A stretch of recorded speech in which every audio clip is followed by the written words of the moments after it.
sit there and ask yourself, okay, what am I truly passionate about? What do I enjoy doing? And when you feel that way, honestly, you feel like you have never worked a day in your life. It's the most fun thing in the world. You get up in the morning excited about what you're doing. And you got to be really honest with yourself about it. If you wake up in the morning and you're dreading going to work, dude, do something else. Right. Do something else. And those are hard decisions to make. But when you make those decisions, it's a very liberating experience. And you find out that the rewards will come.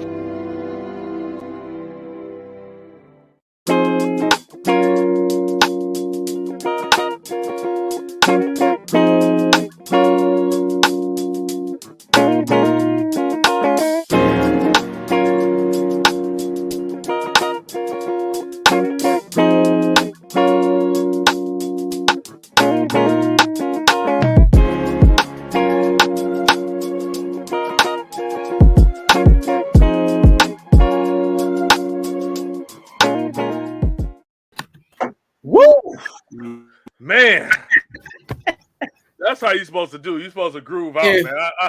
I swear, man. Sometimes, if y'all saw what I saw before the show started, y'all will feel disturbed. Y'all feel really disturbed. I don't want to share what I saw. So, oh my goodness, we gonna keep it moving. Felicia, how you doing, baby? I'm good. How you doing? Good. Y'all can hear me on this brand new mic that I got. Yeah. Kind of crispy, ain't it? Yeah. Oh my goodness, man. That's how we supposed to do it. That's how it's supposed to go down in the field. Woo! That was disturbing. Woo! That was very disturbing.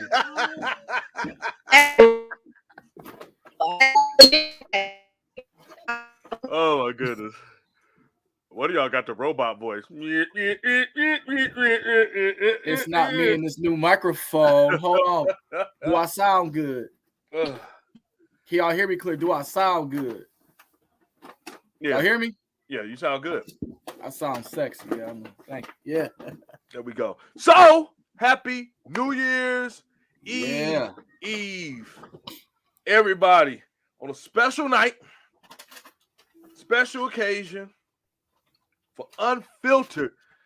And I tell you, I love how everything comes together. You know, I didn't have me one of those days where it's always good every day, but I've had one of those complete, continuous, throughout the day, revelation knowledge days, where it seems like everything, it's like everything that, you know, might have been thinking about, anything that had been crossing my mind, I kept getting more and more revelation about it. And I mean, it wasn't coming like, and it's coming like, and I love them type of days, man. That's the best days you can ever have. Just like in today, it's episode 8, and for all my biblical scholars out there, 8 represents new beginnings. And how perfect is it that we're coming up on a new year, and the last episode of this year for Unfiltered is episode 8, and we expected some new and incredible things going on. So I am just so happy and glad that all y'all be here. We having a couple of, if you're looking at the screen, you see that one of our co-hosts is quite stagnant. She is not. Yeah, I was waiting for her to blink. I'm like, it's scary. I know it's scary for a lot of y'all. But she will be back. Yeah. The connection went down for it. Oh, that's creepy.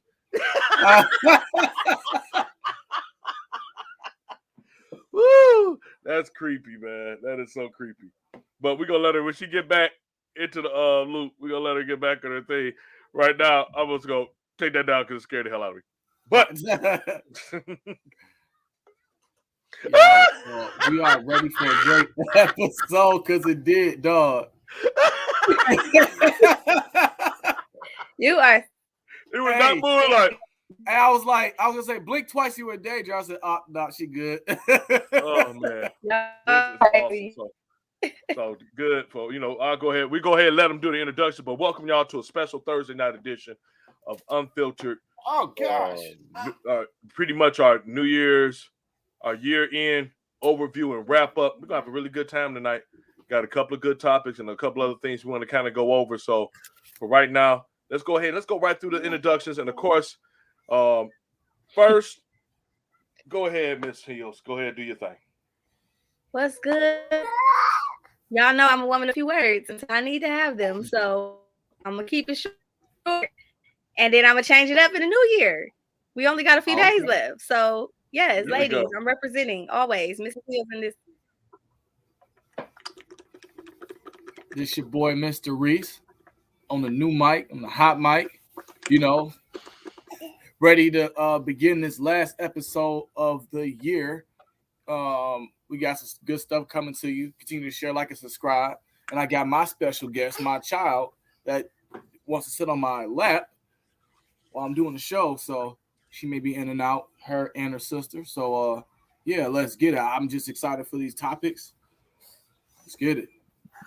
Cool. And most importantly and last, but definitely not least, we just want to thank all of you out there that continually support us on our podcast. And we thank you so much for being faithful to us. And we just we'll keep it moving. And all we expecting is just to get better and better. Let's I kind of just want to talk about let's kind of get with the obvious. Okay, it's the well, we got what is it? How many? 2 days away? Is it 2 days away? 2 days away from the end, quote unquote. 2 days away from 2022. I don't know about everybody else. I know people say this every year, but this year really went by fast. Yeah, it went by real fast for me. I think Miss Hills might have.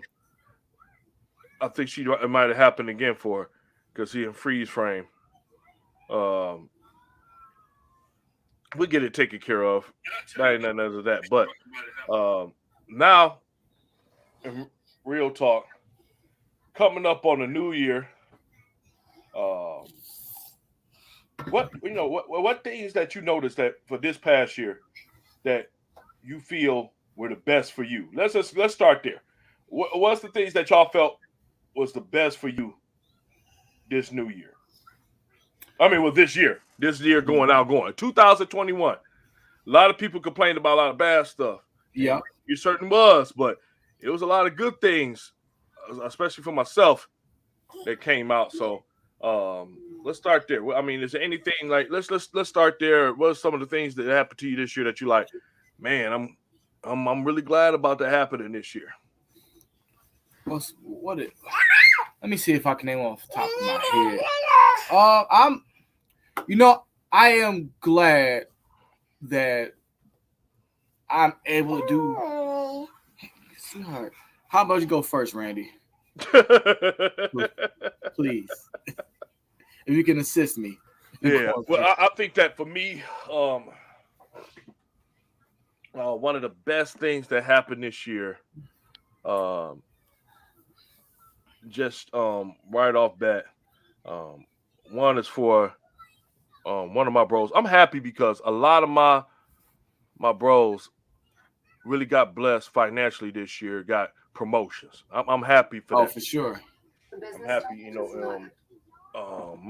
myself included. But I was really happy that so many people. I just saw I saw people moving forward, and getting better, and it just seemed like they were just kept continually moving forward and getting better. So, that's the real part I'm happy for. I saw a lot of people, even when a lot of time frames where they were saying that it was going to be bad, it was going to be tough for them, it was going to be hard for them, where it was supposed to be that way. I saw a lot of people being blessed, and I'm grateful for that. I'm always happy when I see people get blessed. Outside of that, I saw people be blessed with moving into their new homes. Shout out to Mr. Reese. I was happy to see blessing where everybody was saying it was supposed to be famine, and it just I'm not, and it's not to belittle anything that anybody else is going through, But when you're around people and you see what they're going through and how hard they've been working for things, and some of the trouble and stumbling blocks they found, Yeah. you celebrate for them because you knew what they went through to get it, so you get happy for them. So that's what I was happy for. I'm happy that a lot of my family and friends and people I care about the most really got blessed. They went against the grain to what society was talking about. It was supposed to be different. So that's one of the things I'm happy for. Yeah, I definitely second that. After the election and COVID, during the pandemic, like you said, it was a crazy time for us, and we didn't know what was going to happen, and we were prepared for the worst. And for us to come out of it, blessed and actually following our plans and completing what's on our agenda, that's definitely a blessing. What I definitely want to add to that is health. Like, I think a lot of people this year are not taking their health for granted anymore, especially after this pandemic. Just a lot of people going to the doctor more, like as often as we don't go, like just being more concerned about, their health, family, and just taking the things that are more important, that's supposed to be more important, and just actually having time to take that in. And time is one thing that, we all take for granted until we realize how short it is. Absolutely. So just grabbing the bull by the horn, just actually living life. One thing that I personally took is just not be afraid to do things. We all have that. I got this backup plan, or I want to do this because I'm afraid that if I want to do what I want to do, that it may not work out. And I feel like this year, especially with me and my two hosts, we just said, hey, screw it. Let's take the risk, knowing that, hey, it may not work out, but we never know if we don't try. Right. So, I mean, that's the one thing I will take away is that a lot of people have ventured out to things that they want to do and aren't afraid of the consequences of risk. So that's mine. Absolutely. Ms. Hills, I know you over there. I see that you're going through the matrix. So we hoping that you all right over there. Just she's going through the matrix. So she might be temporary like this. It might have to be like where she just talked. Because at first when you came back on, you froze up again. I'm like, oh no, she froze up. Don't you move, Mike. So just let us know, what, tell us some of the what you going around talking about. You already know. Yeah, just say what were some of the things that you were grateful for in 2021? No. Echo it, life itself. Just being grateful to have life, to have breath, yes, to ma'am. be able to have my body because these so many people who have had breakdowns mentally where it immobilized them and they couldn't even physically do anything, and they come back out, and it's that we're still standing, we're still moving, we're still making plans for the next year, even with all that we've been dealing with the last 2 years. So for me, it's life. And one,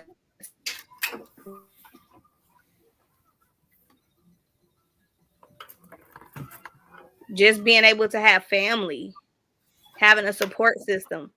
I've just learned how we have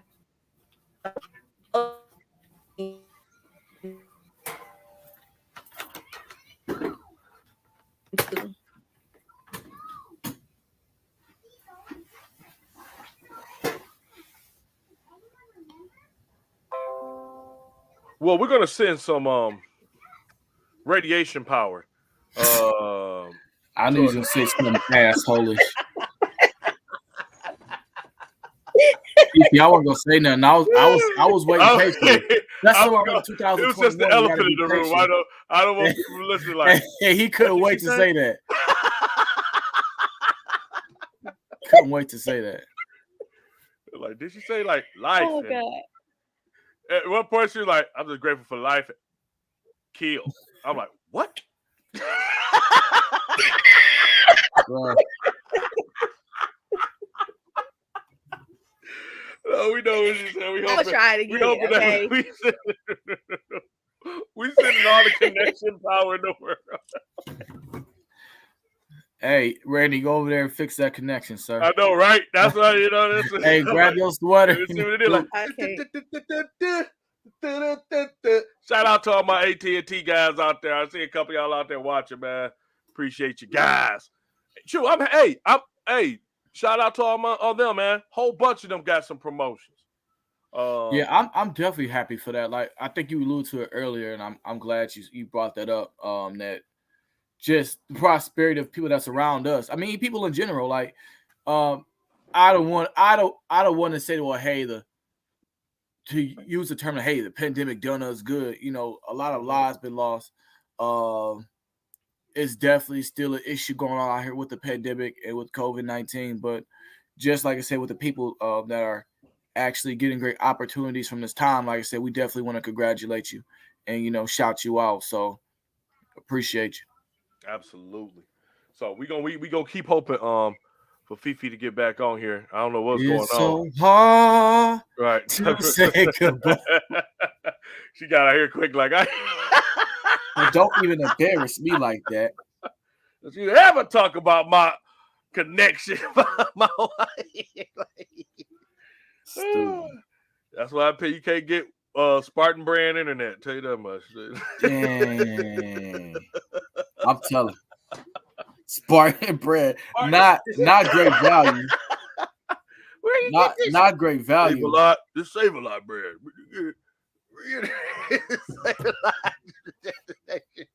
Talking about prepaid connection. I'm telling Fifi. You said They have a commercial like prepaid connection. Yeah. So as you all know, we couldn't get on yesterday, our usual Wednesday. We went to the Pistons game, which was it was fun, but as usual, disappointing. Like Detroit, they'll be losing, they'll catch up all the way to the third, fourth quarter, then they'll just lose. Like when you get up with 3 minutes left in the game, that it's over. Complete. So yeah, it's complete. So it was good. The company was good. That's Yeah, all that for matters. sure. So it's always good. Heck, some great seats, courtesy. That was my Christmas gift to for my cousin. So I appreciate him for that. That was bro. It was a great man. Some great seats and great people around. But it was funny that my other cousin, shout out Jamar, he said, man, it seems like every time we go somewhere, there's always good people around us. I'm like, nah, like we the It's good us. people. Like it's the atmosphere we brought to it. So it's all good. So like I said, we gonna still wait for see what's going on with Fifi, but we're gonna keep going on in the show because I know she knows what she's doing. All right. And I do want to talk about, I don't even know why I'm looking at my wallet right now, but I want to discuss this topic.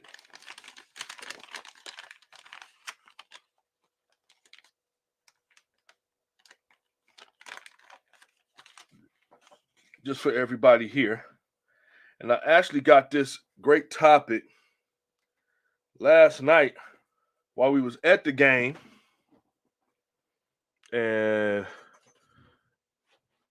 shout out to Cassandra because she came up with this topic, and man, appreciate you, love you, and she came up with it, and it seems like a very generic topic, but it's really nothing generic about it. The topic that we got right here is something that a lot of people say all the time, and it's really talking about if love is a choice. And I think this has been throughout history from the beginning of time. I don't care where you go and how old you are, how young you are, but I'm telling you, it's a question that really poses a lot, especially in these very precious times. Yeah.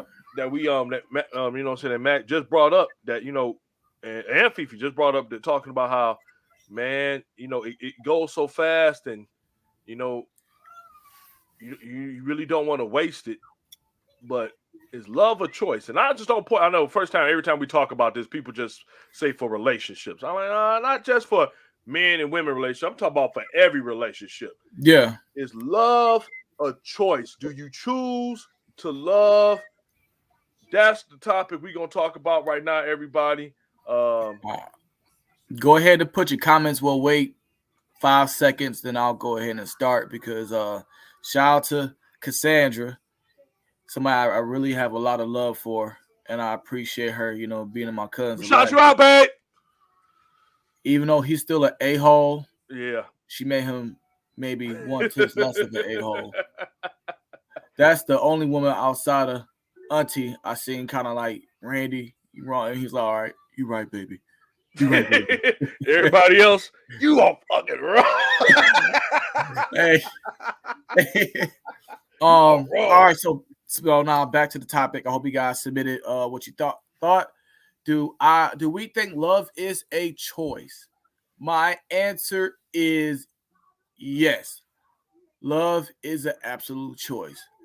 Don't get me wrong. We all develop love because we think we're entitled to. So, for great example, right? Your mother raised you, your siblings are raised with you, so you love them because they're your siblings and that's your mother. You're supposed to love her. But as we get older, we understood and appreciate why those people are there and how it impacted our lives on why we love them. So now let's take that to the atmosphere of relationships. You can always have a admiration for somebody or a lust for somebody, and you won't do the same things if you love the person. And actually, being a married man, I think it's an everyday choice to actually want to love somebody. So it's definitely a choice. And also, hey, let's just say that it doesn't work out. You're not going to love that person the same as you loved them before, if you even love them. So, like I said, it's all a choice. Actions definitely play a matter in it. Like I said, communication, consistency, and like I said, it just all depends. Like I said, every day you wake up, it's a choice whether you want to go ahead and do certain things or how you want to pursue certain things. So I think love is definitely a choice, 100%.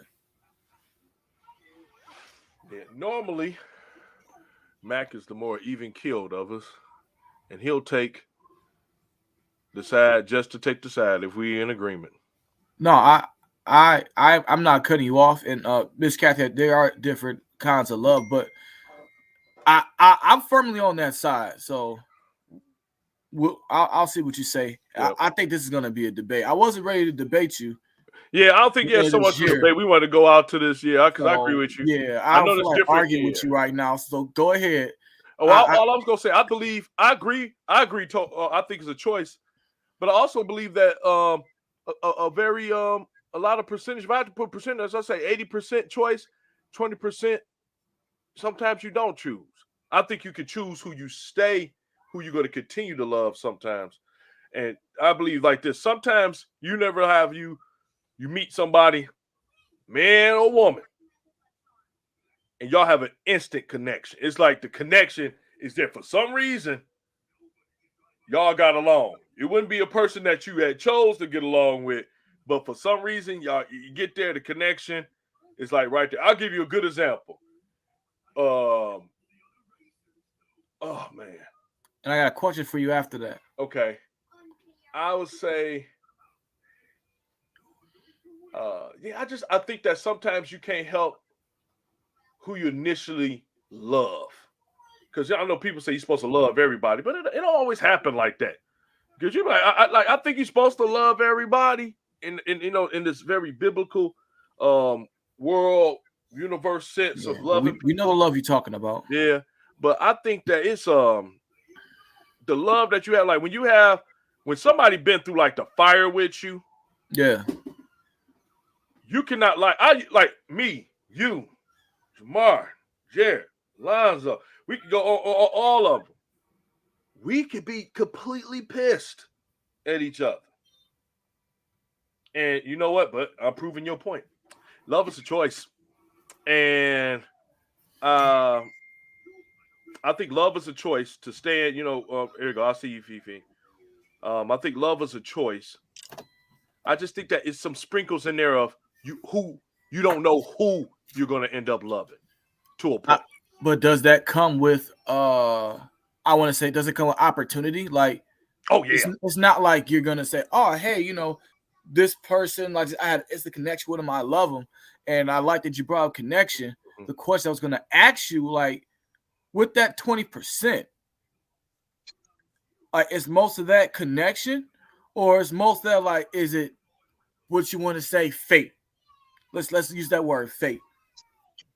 I think it's some sprinkles of that the roads collide. So I would say it's a little bit of faith.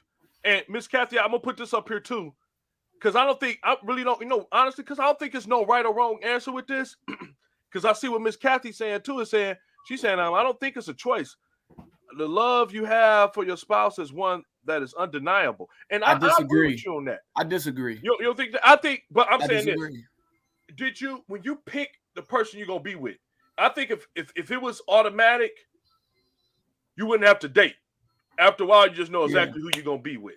Yeah. I agree with that. Absolutely. I think it comes with a lot of trial and error when it comes to dating. Unfortunately, I mean it sucks because you go through some people, and like I bet both of y'all can understand this, and I bet y'all both see this. That you ever had y'all had the best first couple of years, months, whatever. Yeah. Everything is good. The connection is there. The chemistry is there. Then situational things start happening. That start bringing character issues to the surface.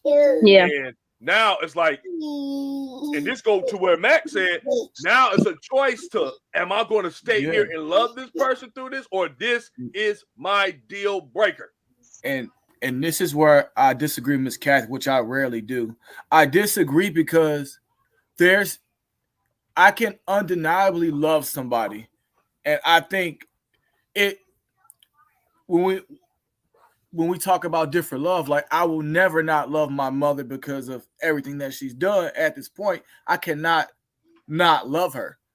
But me and Chris could be happy for 5 years, and the next 3, she could do something where I don't have that same love, which I can see her point saying that, well, if you have a spouse, the love's supposed to be undeniable. Or when you have that connection with somebody and build at the point where you want to marry somebody, the love is undeniable. So, like, I can see that point. If it's somebody you want to marry, that you're giving that, hey, like, for better or for worse, everybody don't live like that. So I feel like something can happen to where I won't love Crystal no more. And I love her more than every human on the face of this earth, next to my kids. But Crystal could do something to make me hate her more than everybody in the world. So my question is it unconditional love that you have, or a conditional love? That's the part of the question in general, because I feel like if we're going to talk about loving someone, and if it's a choice, you got to see what kind of love do you possess. Like, are you an unconditional lover for certain people, or are you a conditional lover depending on what happens? Hey, before you answer that, Matt, before you answer that, Matt, I knew Fifi. I saw Fifi get red. Her mouth like. I wish your connection was still bad. It looks all good. You flowing. I hate your connection good now. But all right, I'm gonna answer your question. I think it's all almost unconditional to a respect. Somebody can do something to where you won't love them anymore, or like you won't have that love that we supposed to have for them. Like, you're supposed to love your child, unconditionally, your parents unconditionally. Some people don't have parents to where they they step out to where they don't love them, or like, hey, my parent done this to me that I can't love them anymore. My child has done this to me where I can't love them anymore. My husband or my wife done this to where I can't love them anymore. So unless you can find a human being on earth that can do something that you hate and that goes to get your every belief that you think this person is good and you still love them unconditionally, then that's the person. But I don't see anybody that can do something like, well, all right, I'll forgive, and that's anything. I think what he's saying, I was listening. I don't know. You can let me know if you hear the same thing, Phoebe. I'm not hearing him say I won't love them no more. I think what Mac is describing. Thank you. That some people, it's a hurt that occur. Yeah. That I can't deal with you no more. I love you. Yeah. But the it'll boundary never be the same. It'll never be the same again. And I wasn't, and that's why I say it's a choice.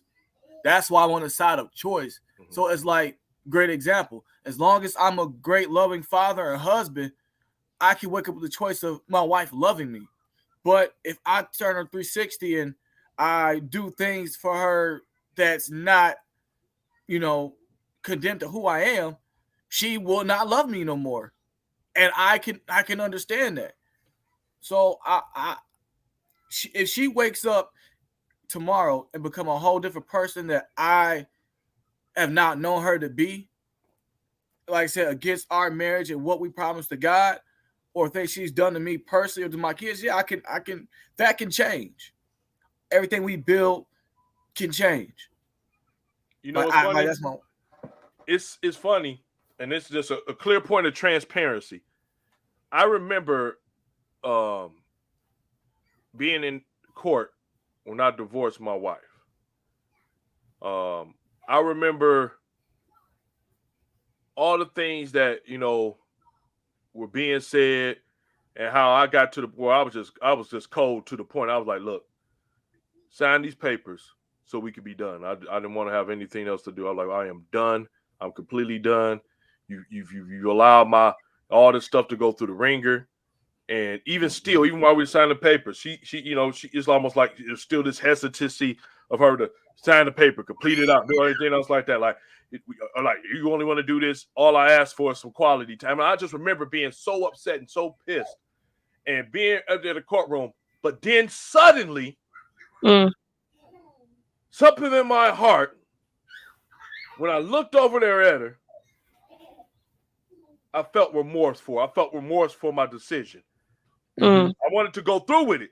I just felt remorse for it because I felt the pain of, you do understand that in front of all witnesses, and not only that, but in front of God, that I made a commitment that for better or worse. Yep. And you wanted to stay in the worst. And only married people can understand this. And I ain't trying to be funny, but only married people will ever understand what I'm saying right now. Yep. You kept me in the worst. You kept me to where I looked like a fool. You kept me to where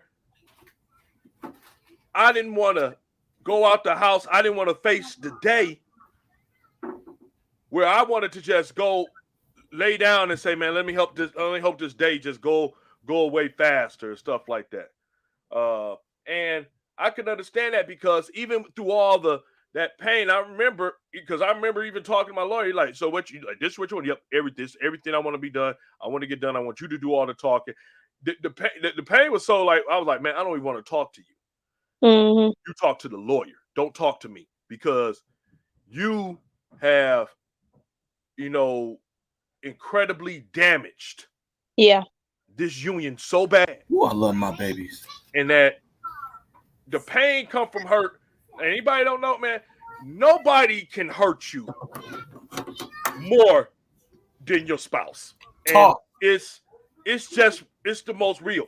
Your kids can do some damage to you. And I've been there where you get brokenhearted for your kids, but when somebody that you're supposed to be becoming one with do some damage and things to you, because being it, like you said, love, Miss Kathy, when you you have to give your. I always use. Somebody gave me a great example of love. I want to take credit for someone else's quote. They said, being and saying that you love someone is giving them access to your heart, knowing that they still could potentially break it. Yeah. That vulnerability. Yep. Especially coming from a guy. Yep. Especially coming from a guy. And you know what? And I say that, and I'll tell you one thing I realized from that vulnerability. I understood what women go through 10 times more than men all the time. Because women are naturally more forgiving than men. And I could be real honest with that. Women are 10 times more forgiving than men. They normally forgive, they forgive. That's why that, what's that R. Kelly song? I don't know if it's appropriate for me to bring up R. Kelly. But well, thank y'all regardless. But it's that woman fed up. When they say a woman fed up, that's what it means, because it takes so much for her to be. I'm done. Like, I'm done. Like, even with a guy, because guys can be done and like, all right, okay, ain't no forgiving. You did this, and because men naturally can't take what they dish out. Something, a lot again, they can't take what they dish out. No, we can't. So, but I mean, when I saw that, like I said, I was just thinking about what you said. That was undeniable. Like, I was undeniably hurt by the situation, but the love, it was still love in there to the point. That's why when people say, man, ain't never no love. I'm like, yeah, if it was like that, if it was that easy, then I really. You ain't never loved them. Yeah, never loved them. I'm like, it was never there in the first place. And then that's why that's when maturity came into play. Because when people are like, man, I'm glad you got rid of her. I'm like, oh no, let's not go that far. Because guess what? I did choose her. Nobody put a gun in my head and said, you got to do that. I chose her. I did think that she was at that place. And just like with friends, and I said this quote all the time. I like, most of the time people get mad at friends for their friends not being the friends they want them to be. Mm-hmm. Like you get mad at that, but I'm like, they've already showed you the type of friend that they are. Let's be honest. I'm gonna ask you this because I really want to get you on this, Fifi, because I see you down there. I really want to get you on this. I'm gonna ask you this. Why is it? Because we're talking about, and again, just out there again, we are talking about if love is a choice. Please share, share, comment, subscribe. Let's get it out there. Please feel free to comment. But this the question too to go along with that. And this just really on the friend aspect, because we get back to relationships. But on the friend aspect, why are people, especially in this day and age, and maybe a lot, I don't want to bully nobody, but let's be honest. Why are people so quick to give out that title of friend to people without them earning it? That's I look and see. If y'all feel the same way, I just see so many people like, that's my friend. I'm like, how's he? I mean, what? You don't. Okay, I don't know. I just feel like I can only speak for me, and the way my family is set up, you got to earn that for us, because it's about the trust, it's about the respect, it's about all these things that go into it. And I think a lot of people during this time in life is just, I want attention. So however I got to get attention, I'll get it. And then once I get it, then I'm going to give you a title because you gave me some attention. You gave me more attention than this other person. So now you get the title. Even though they didn't do anything to earn it, all they did was just comment. They just said they gave you 3 more comments than the other person. So now they're your friend. I think people are just really wanting relationships and wanting substance, and anything that they can grab onto, that's what they're doing. I honestly believe that, because they don't understand what is the qualifications of a friend. Usually when you have real friends that you can really give a real title to, they're basically like family. They're just not physical, blood, but people just give people the title and then get mad. But I think it's because people don't understand. You have to learn a person. You have to pay attention. You have to get to know them before you can call them a friend. Right. Because then that's when you develop those those expectations that are unrealistic. I thought you was gonna be like this. Well, you didn't get to know me to see if I was that kind of person. You just assumed I was gonna be like that because that's what you wanted. Right. but that don't mean that's who I am and how I am. So I think that's why a lot of relationships ain't working out friendship wise, and why people so quick to drag people and talk about them and badmouth people, because they didn't take the time to examine it. They ain't take the time to see, okay, are you a person that could really be considered my friend? Because for me, I only got a handful of friends. I count on one hand how many friends I have. I have a lot of associates, but friends, I don't have that many. I think I can answer that question. And Felicia, I don't like when you go first because you be as soon as I'm about to say you, I'm like, dang, Felicia got it. But no, I'm gonna tell you why, and I'll explain it in a way. My uncle Mike told me one day, and it didn't make sense when he said it. He said, "A friend will fry your end," like if you kind of spell like FRIEND. I was like, okay, like whatever. But as today's society, a friend is a very loose. It's I don't want to say like a loose term, but it's a loose terminology. Where like, okay, hey, I can like this person, those person for 7 years or whatever, and this is the connection we may have. And I will use what's a great example? Pam, hey, Randy, what do you consider Jared? Oh, your brother. He's not related to you though, No, so you consider him family, right? absolutely. But if we break it down, like he's your friend, right? If you really want to like break it down, but what you call him? Brother. Brother, family. So I guess that term is used so loosely now. You like, I'll be real. I'm one of those people. Yeah, I may have a lot of friends, and I don't think I have like a lot of friends. Like, yeah, you're somebody I may know, socialize with me, want to hang out with, but fam is somebody totally different. Now that's the terminology how we would use friends, but they're so close to you and may know you in and out just how you know them. And know sometimes like, yeah, I know what triggers them or whatever, but like that's what you call family. And family always stick together, Right. regardless if you blood or not. So I wanted to use that example. So like, hey, like Damien, my fam, like, yeah, he's my friend, but like that's my fam. So Mm-hmm. like that's just an example I use. Like same thing for like Lonzo, Jerry, all of them. Like that's my fam. Like they could come in my house and I can leave and be okay. Like a friend, if a friend come to my house, I'm not leaving my house until that friend is gone. Mm-hmm. Hey, like they all know. Look, if you're fam, I can leave my house or wherever I live in my house, and you can be in there, and I'll be fine. I think that's, but and it go right to what you said. It tied right back into you. What Fifi said Kiss this mic. is basically It's like a little titty. you earn it. You earn. You earn it. You got to earn it. And Yeah. I think the biggest thing about that people, when we say love is a choice, I think like we can say choice, or I think it's that's why I say I think it's so much it go into yes choice. I don't think that you can control who you initially care about at first. Mm-hmm. And the moreover, to when y'all have that connection, when you get to like family, that's why it's like you can't choose who you're going to be related to. Mm-hmm. That's bloodline. You can't choose who you be related to. You absolutely choose who your family is. You definitely choose who your family is, because family is such earned. It's because it's like driven through fire. Y'all forge. It's Yeah. a forging. Yeah. Something didn't happen. Y'all done been through the lowest parts with each other. Like, man, like somebody say, why you got them here? They ain't blood. Like, they family. They stronger than Yep. blood. They family. They tested. Like when you dipped and I couldn't find you, you were gone. I can't trust you. I love you, you family. Mm-hmm. But we related, but this is family right here.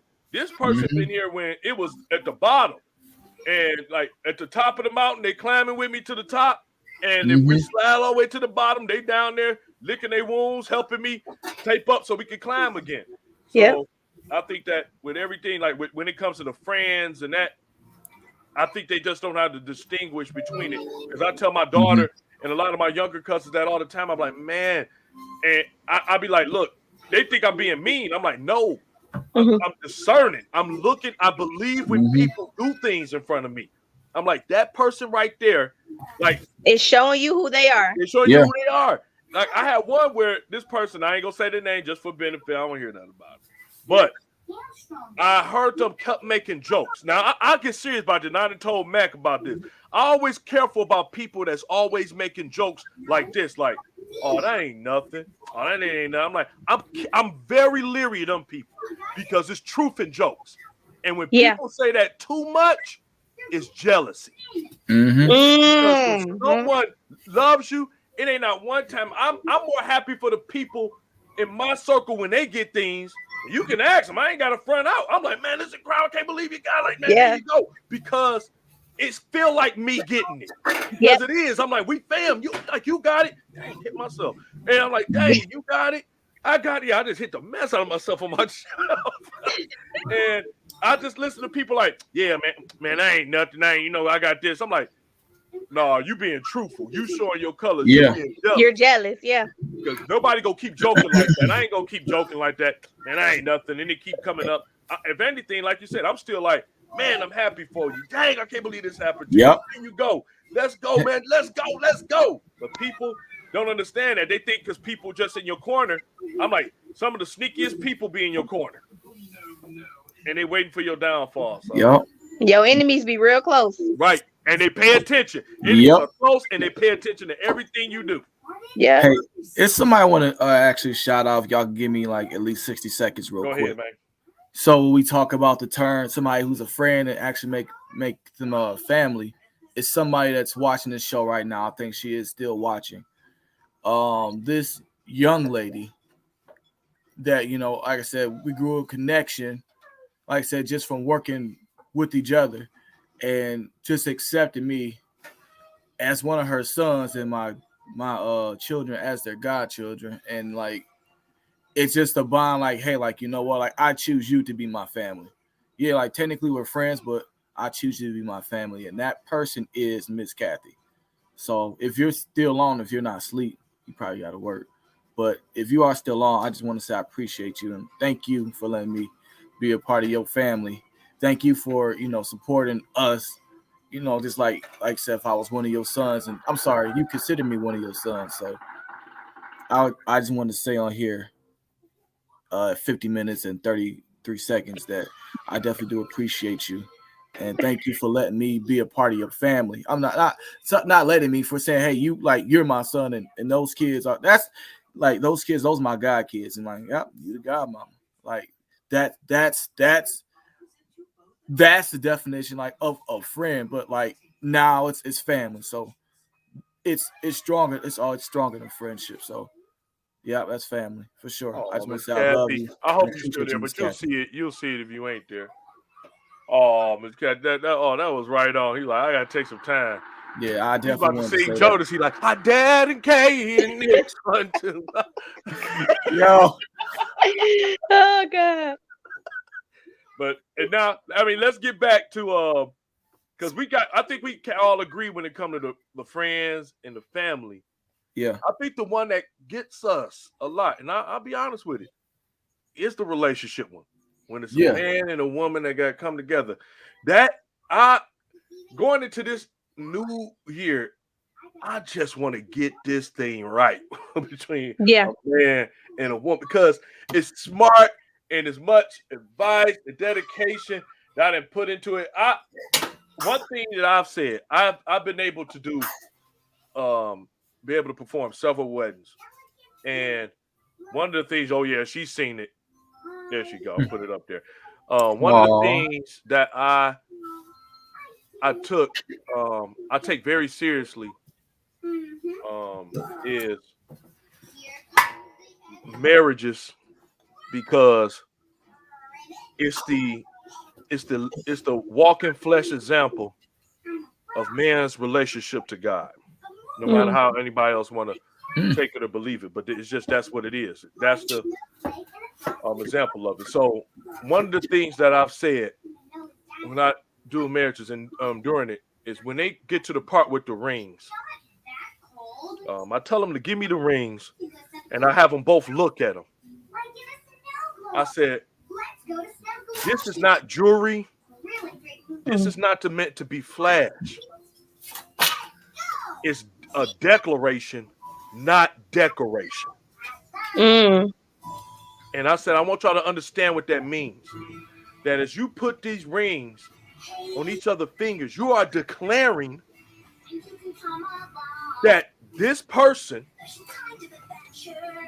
you're here to not only walk it out with them, but to the point to where one of you say, I don't want to do it no more. You're there with it.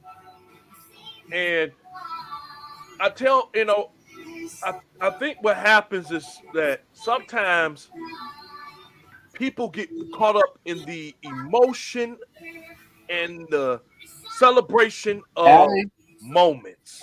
Yeah. And Absolutely. This is my problem sometimes with weddings, that people could get caught up in celebrations of moments that's just for 8 hours. And the goal is not getting married, it's staying married. For sure. Yeah. So for sure. I can say, and I can understand the part of it where you have to go through the divorce, your choice, because you're given reasons. Do you have to? No, but it's clear-cut reasons that you could. And like I said, barring just really the other person not wanting to work it out, you're supposed to stay in it. That's why it's labeled out, better or for worse. Rich or poor, sickness and in health. And I give a real shout out to the couples, every couple that's out there right now. Especially younger couples, older couples, however you gotta do. I don't care. Thank you for taking your vows seriously, because that's tough. For sure. People can talk it. It ain't for the faint of heart. Nope. But when you gotta walk it out, it's a tough road, especially when you gotta walk it out together. Yep. Because sometimes the other person don't want to walk it out. They're like, you know what? I don't want to do this. And you gotta drag them along. Like that's cool. You will get to that point, but we gonna get here. We moving. Yeah. Sometimes it just, like I said, sometimes I'm not telling nobody, because like I said, I've been divorced. I ain't telling you that there's something wrong with it. I think it's life after love, and lessons can be learned, and then you have to move on and go forward with it. It's really real talk. I got one question for y'all. One last question. I swear it's good. I promise it's good. Do y'all think, because we can kind of conclude that, hey, love is a choice, it's not a choice. But is a choice stronger than like the actual, like, what the second option? Is choice like the stronger? I guess, what's the word I want to say? Is it more official to say, hey, I love this person, I choose to love this person, versus like, all right, hey, I just automatically love them, like this connection? I think the connection is stronger. Which one means something, huh? I think the connection is immediately stronger.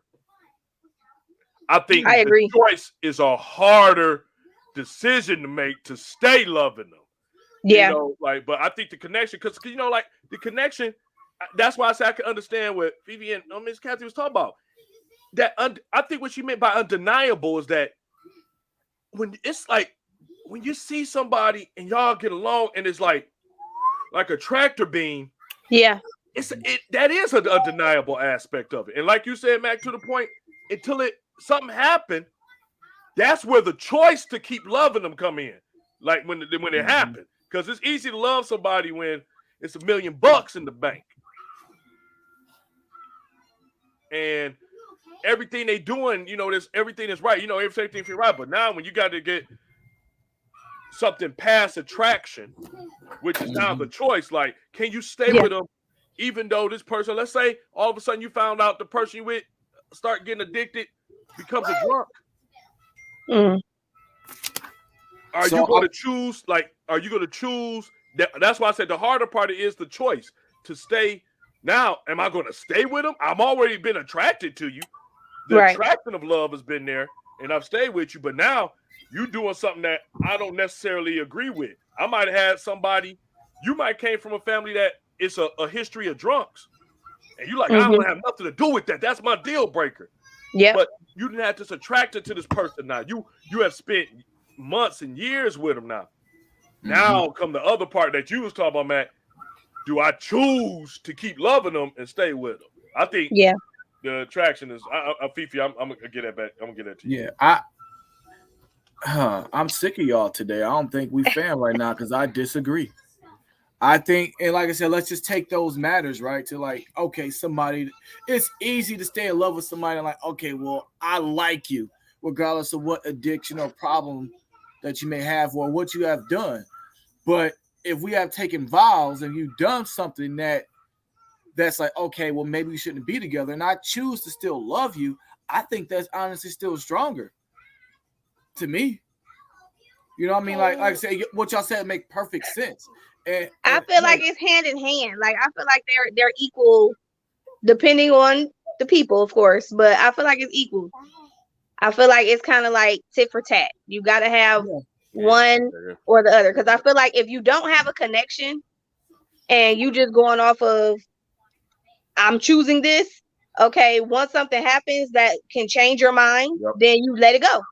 But if you have that connection and that, I feel like that's what keeps people still wanting to be willing to commit to the relationship and wanting to be willing to try with the obstacles and situations. Okay. I agree with that. I would say 50-50. I think that's a good one. Like, you have 50, get it one way, but you got to have both. If it ain't going to be both, then it ain't going to work out. It's going to be like 50-50. So, yeah, I get that. That was a good conversation. I appreciate that, y'all. This one, kind of more like straight to the point. And this is something that I notice a lot of people really don't talk about. And this is one thing I wanted to be dedicated to talking more about on this podcast as well. Is it's an aspect of our lives that sometimes really I honestly go neglected. And that's spiritual. There's a lot of our life is spiritual that goes neglected. I really believe that almost over 90% of people right here living on earth, in some way, some shape, some form, believes in the spiritual aspect of life. That there it is. No matter what you believe in and who you call your belief system and your lifestyle. I just know for a fact too many people do believe in the spiritual aspect, but it happens to be the one that they neglect the most. Now, in all honesty, in the last maybe 2-3 years, I'm starting to see kind of a spiritual awakening in a lot of people. If y'all see it even more, it's been a big spiritual. Whether people say, they have the connection with their ancestors, whether they say it's Buddha, however they say it, I've seen this big connection because I believe that more ever than in history, at least in our lifetimes, people are thinking more about their mortality. They're thinking more about, wow, I eventually have to leave this place. This is somewhere this is not permanent. I think a lot of people are noticing that this life right now is not going to be permanent. No. And I think people are being drawn. I think there's a lot of people. I think more people are now saying, okay, it's got to be something more than life than just this and that. Got to be more than just cars. Got to be more than just sex. It's got to be something else. People are looking for this thing. So this next one is really good because one of them we've been talking about a lot, but we're still not doing a lot about. I think it's more noise, but we're not doing nothing. And that's mental health. I think a lot of people are saying, oh, I'm mentally disturbed. What are you doing about it? Well, I'm saying it. They're really not doing anything. This is saying that I tell people all the time. You got a lot of people that, think because they're doing a lot that they're getting a lot done. And they're not productive. They're just busy. No. Yeah. They just, they're just making noise. It's just a squeaky wheel. So I want to say that in this question, I want y'all to answer 2 ways, okay? 2 ways, 2 parts. One, answer for yourself, where you think you at right now, and where you think, where your plans and your goals for the future coming in this next year you want to be mentally and spiritually. And 2, what do you think is the state of the current climate when it comes to mental and spiritually on right now? What do you think is the current health? So I don't know which one of y'all want to go first, and everybody else out there, please comment on this one. I think it's a really, really, really good conversation we having, because we get into some nitty gritty. That is really, I think, when it comes to when people say emotions, I don't think emotions are root. Emotions aren't really deal with the root. No. Emotions are like kind of like, you know, it's like if a tree is in a storm, it's how the tree reacts to the storm. That's emotion. Yeah. When you get to the mental and the spiritual, it all deals with the root, like what's going on underneath the surface, the things that nobody can see. So, people, please share this and comment on that. And I think it looks like Matt. Is Matt going first? Yeah. Only reason I'm gonna go first, I know Fifi's gonna kill it, and I just want to give it a little jab before she killed the horse. So I just want whatever. Go ahead, jab. Fifi. I know he was gonna kill it. You look like go ahead and go. You know, I've been stuck in the matrix, so I'm trying to get out the glitches. I'm ready. Okay, Trinity. She took the red pill. So with me, this coming year, I want to be. I'm definitely not where I want to be. I pray every day, for family, friends, my well-being, family well-being, and everything like that. I want to have a closer connection to where I can actually hear God and feel like I'm doing what He wants me to do versus I'm doing something and He's protecting me because there's a purpose for me. And I think there's a difference between, protecting me because you have a purpose for me and actually doing that purpose that He has for me. So I want to get to that point where I can hear Him. Clearly hear Him and go to that purpose that He has for me, or even things that I shouldn't do for Him to tell me and for me to even know. You know how you have that awakening or the insight that, hey, like God told me not to do this. So like that's what happened. Like I want that connection. Like it happened to me once where I'm like, God wanted me to be with Crystal. That's why Crystal's my wife. I mean, outside of us going through things, me loving her, but I knew Crystal was it. But like next year, that's what I want to be. I want to be more spiritually mature, and I actually, and then when I do get there, I want to do things more where I can help people. I don't want to try to help people spiritually if I'm not there. That's why I want to have that portrayal of, hey, I'm this person, so let me help you. Like I said, I definitely pray for people and definitely, do that, but I don't want to have that kind of power or that kind of influence unless I'm spiritually, mentally ready for it, and so God has that purpose for me. The next one, I think,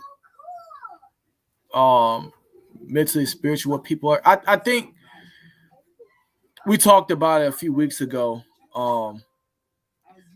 When we know when people hurt us that are in the church or that are of spirituality, it definitely pushes us back. I think COVID has relaxed some of us spiritually. Like some of us need to go to church to actually feel it or need to be in there to feel it. And, with COVID, a lot of people aren't really feeling it. I just think not having that person to connect you like that middleman definitely affects a lot of people mentally and spiritually. So go ahead and kill it, Fifi. I'm not about to kill it. I'm just gonna share my little piece. Oh Lord. So for me, I definitely consider myself a very spiritual person, and not just because of family and like most of us been to church as kids because our parents made us go, or our grandparents or somebody was like, you gotta go because we're going. But for me, I feel like I personally just wanted that with God. I wanted a relationship with God. So I consider myself a spiritual person because I feel like I've been working, and that's where I am right now. I'm currently working on my relationship with God and going deeper in my spiritual life because I don't want to, like you said, I don't want to neglect that. to me, that's most important.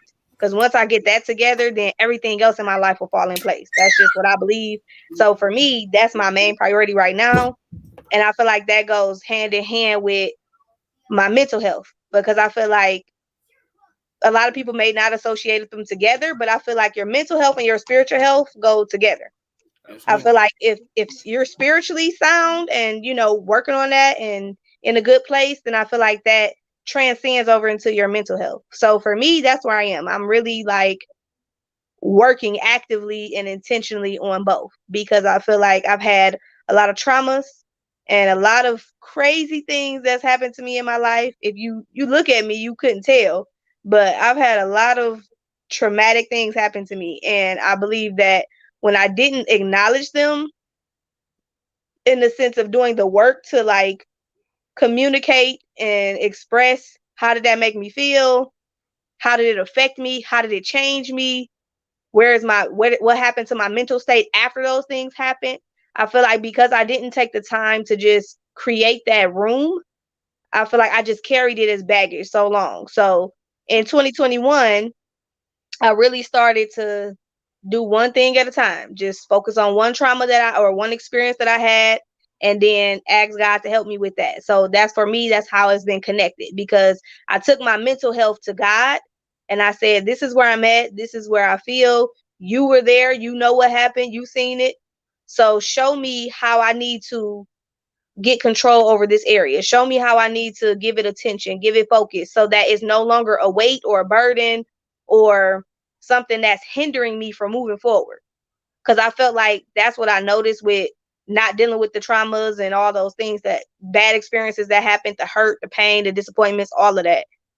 I feel like once I saw, okay, this is my biggest blockage, this is my biggest hindrance for me moving forward in my career, financially, all these things. Once I started focusing on that, I saw it started to be a change in every area. I got clarity and I got good guidance and direction and discernment. I could hear clear. You know, it's kind of like when people talk about fasting and they do the intermittent fasting and how they say, oh, you have so much clarity, you're not foggy anymore. I feel like when you carry trauma, you're in a fog. You have all of that stuff that's just around you where you're moving forward, or you feel like you're moving, but it's so foggy. It's kind of like you're stumbling through. You're not really making the strides you could be making. Not to say you're not moving forward or you're not making steps, but they're not as effective or efficient as they could be. So for me, that's where I am right now. And I feel like the climate is the same. I feel like there is a lot of talk about mental health awareness and, you know, like you said, you know, everybody's trying to find some type of higher power to connect to and everything. But I feel like it's all about people really understanding themselves first. I feel like when you really love yourself and when you really understand who you are and where you are, then that's how you can help yourself more with the mental health, and how you can find, like Mac was saying, you can find the right church, because just going to a church ain't good enough. You have to have a church that you can connect with, that you know is like, this is my fit because of this, this, and this. This meets my needs spiritually because they're feeding me, and I'm not just going to church. I'm actually getting fed. I'm actually growing spiritually, and I'm not just going to church to say I go to church and not growing spiritually or not getting anything out of it. So I feel like that's the climate people are in right now, where everybody is just searching. Everybody's like, I know it's something better.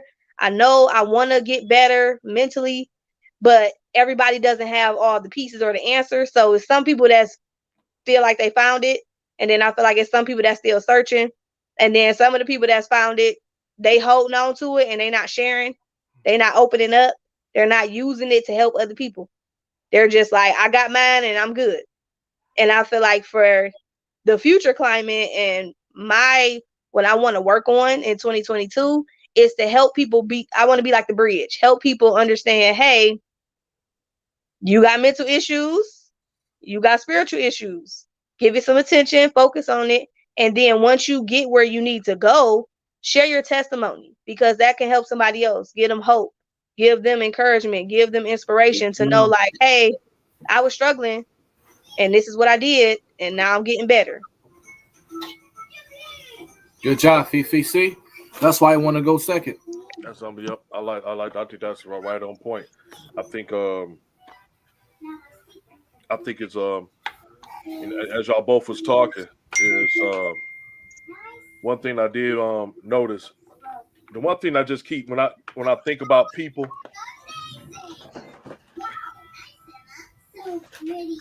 is, forgive me, I gotta pull out my notebook. Oh, you about to Is go in, getting these that paper. I gotta write it down. I've been writing down so I don't forget. Yeah. So one of the things I think about when we have this climate, especially now, the first thing I think about is I understand that people, it's no mistake that people are feeling the way they're feeling right now, and it has nothing to do with COVID. Don't get it fooled and financial systems. It's a spiritual connection that we have knowing that time is drawing near. Mm-hmm. And I think the biggest thing, a lot of people, you can say whatever you want to say about it. And one of the things that I listened to you saying was talking about how some people feel like they got it and they're not willing to share it, like how they got over it and things of that nature. And what I could say, and the one word that stick out to me is blueprint. The beautiful thing about a blueprint, for everybody out there that maybe doesn't know the blueprint is not a Jay-Z album, even though it's a great album. A blueprint is a detailed description showing every single aspect of a structure, from where the windows are to where the flooring is, the measurements, everything, where everything has to go. With that being said, I thank God every day each one of us got a different blueprint. And what that means is that even though we all got a different blueprint, it doesn't mean that we don't feel the same things. And as we going through it, like you said, a lot of times what happened, and it's everything else. It's like everybody on one different side of the spectrum. You got a couple of people that people say, oh, they the strong people. Them the people that everybody go to ask for help. They're the people that's always the first ones people think of when they call and ask for prayer. The one thing no one ever thinks about with strong people is that they're going through. And normally a lot of strong people don't say about what they're going through. They'll go through it. They'll do some subtle complaining, because I've been there and done that. You go do some subtle complaining like, God, why would you have me trying to help this person? You know I'm going through something right now. Why I needed to get this call from them to be like, hey, what's going on? Why I need to, like, I'm going through this. Like, you do know what I'm going through right now. But it's just amazing how your issue seems to, it don't disappear, but I don't want to even say evaporate, but it's getting healed in the process as you're helping someone else.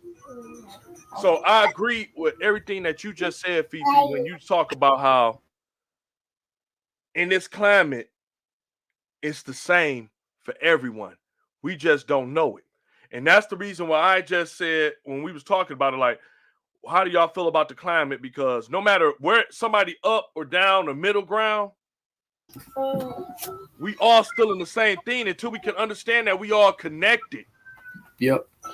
This is where we mess up so much. We don't understand we all connected. So if one country is going through oppression and depression and everything that you could think of, that should affect everyone else on this planet to say there's something wrong. The body is connected. That's why God didn't say several bodies. He said the body. So when I see people that say, man, I believe in this and I believe in that, and I could tell they want to get the argument out of me to have the debate that they want to believe in something. And oh my goodness, we got a treat. Oh my goodness.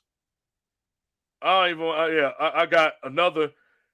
I gotta hurry up and get my conversations out because we got another one like Fifi that's coming on here. My goodness. This Minister Marcel. Hello. Yes. What's up, bro? Everybody. What's going on, man? Happy New Year to you, sir. Happy New Year, everyone. So I want to get through this real quick before I'll let Sale get his answer on. But I think right now we're at this time frame where we got to understand that we are all connected. It's one body. And the healing that we got to get together is we have to understand that, one, that we are all imperfect people. And that's awesome that we're imperfect. And that we have to get tired of not correcting bad habits that we have consistently allowed to continue to grow and fester, not just for years, but for centuries. Once we could get to that where we say no, we need to face the ugly truth. Yep, the giant. The big giant in the room that we all don't want to face up to, the Goliath in the room. The fact that we got people, we got family hurts that are causing generational curses. Mm-hmm. We have horrible habits that are creating just generations of poverty. And when we can get those things and understand what Fifi said, which is so connected, that mental and spiritual has always been connected. And when people try to separate it, I don't understand. I'm like, they both the root. They're direct connection of each other.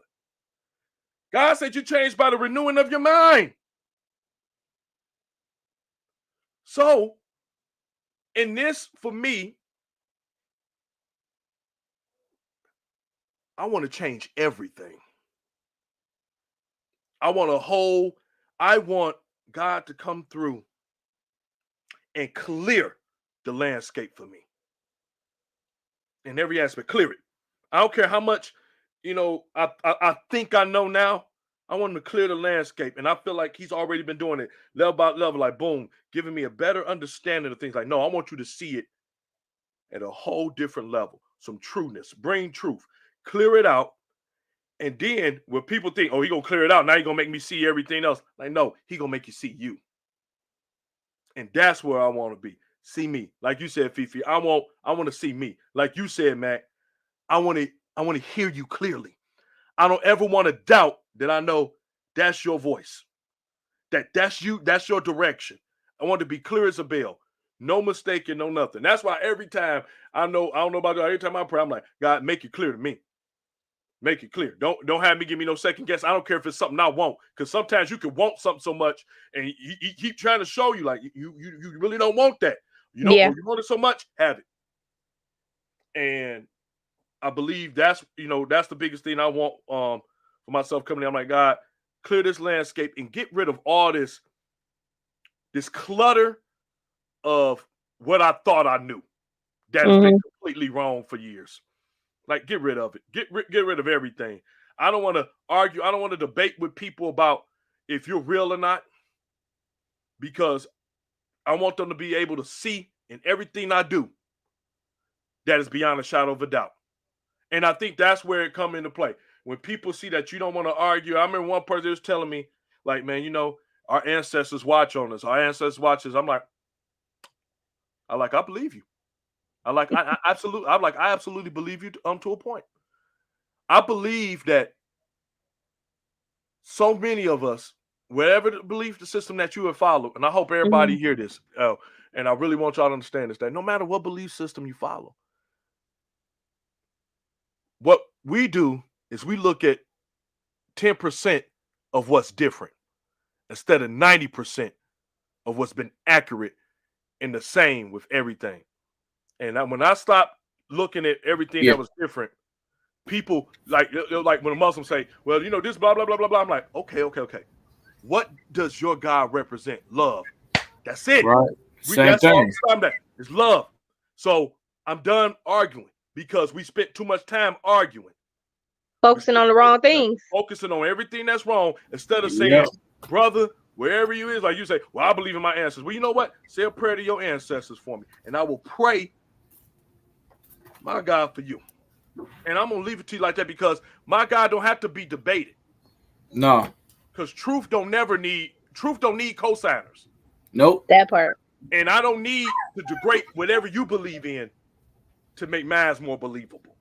And that's where I want to be. I want to get to that plane in next year. And I'm hoping in everybody else. Because sometimes fear is that one recipe, even though we don't have a spirit of fear, that get people thinking differently when it comes to life. And I believe that's what COVID and all these little threats and things have done. And it forced people to think, oh man, my morality. And now just people are like, look, I need to find something, like you said, Auntie, like something else, like just worth living for. Something else. It's got to be something else. So, Sale, I don't know if you heard, I think you might have heard a little bit what we were talking about. But what we were asking is, right now, two-part question. One for yourself, where are you spiritually and mentally going into the new year? What's the things that you want to change? And two, what do you think is the spiritual and mental atmosphere right now with the world itself right now? Well, this I do know.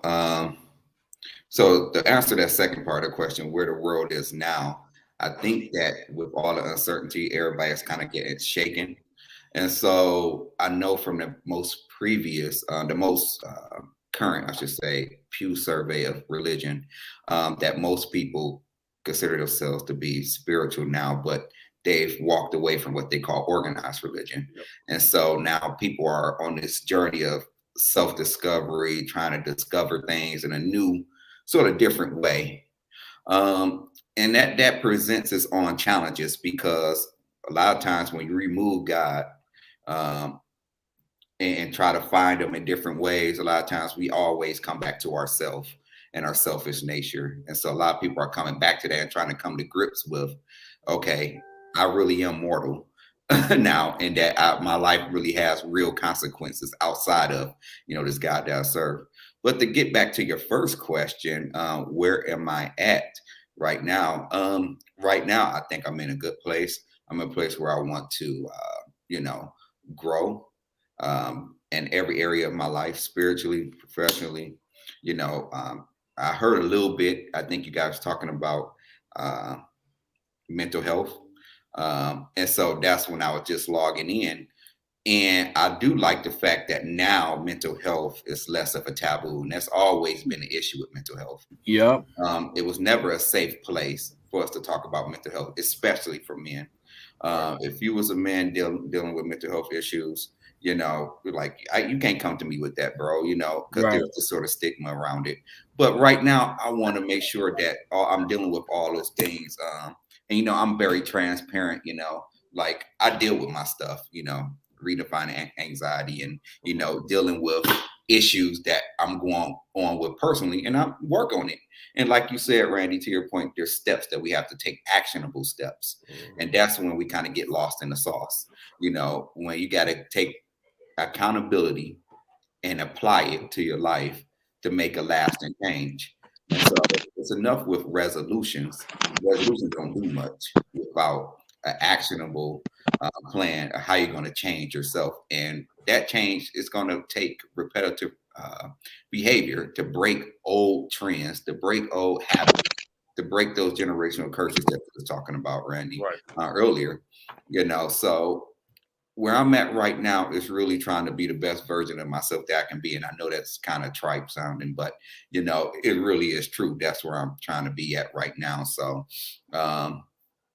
trying to control my mental health, trying to get better physically, trying to eat a little bit better, and trying to do all those things. But on the spiritual level, I'm good, but you can always be better. Once you get to that point where you think you've arrived spiritually, no matter what you believe in, you're in grave danger. Absolutely. Don't ever think that you've arrived spiritually.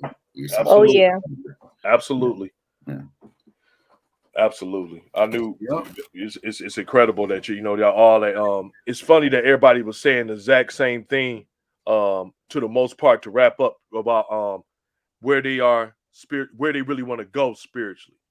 And the biggest thing I picked up from what everybody said on that aspect is that people are looking for just this, I don't want to say just a new thing, because a lot of people say, man, I'm looking for something new. I'm looking for something new. Not just something new, but something greater. And it's for me, a lot of people always account it to financial, but what I'm looking for is more than finances won't touch it. And the reason why I say that, because Sel, you know this, and man, I've been to places where because of my reputation, they'll say, hey, Randy, your money no good here. We appreciate the things that you do. Your money no good here. So it's one thing that I know we could get more of that's more valuable than money will ever be, and it's called favor. So I'm looking for, like I said, I'm looking for a favor that's incredible. And it's like, and those are things that we can control. Because I love when I told, I do, because I do want to say that. I want to brag on my bros and stuff like that. I want to brag on like somebody like Marcel down here, who I know this brother. We known each other now. It's an excess of, 20 years, man. Now, I seen what this brother does, what he's been through in his life. And when other people like, man, I wouldn't have done it like that. But you see the consistent favor on his life and the blessings that he get. It's incredible. And like you said, he is transparent. Now, he wasn't always transparent. I'm telling you that because I just know him. He wasn't always like this. So the stuff I see him do now, I'm like, man, this guy just got some more greatness coming ahead of him. But it's just amazing how you see people and you see them put in work. And what I mean by put in work, it's that they're obedient. A lot of people can work, but they're not obedient. And he's been obedient. He's been obedient to, wherever he said, even when it comes to, he's like, look, this is what I'm doing.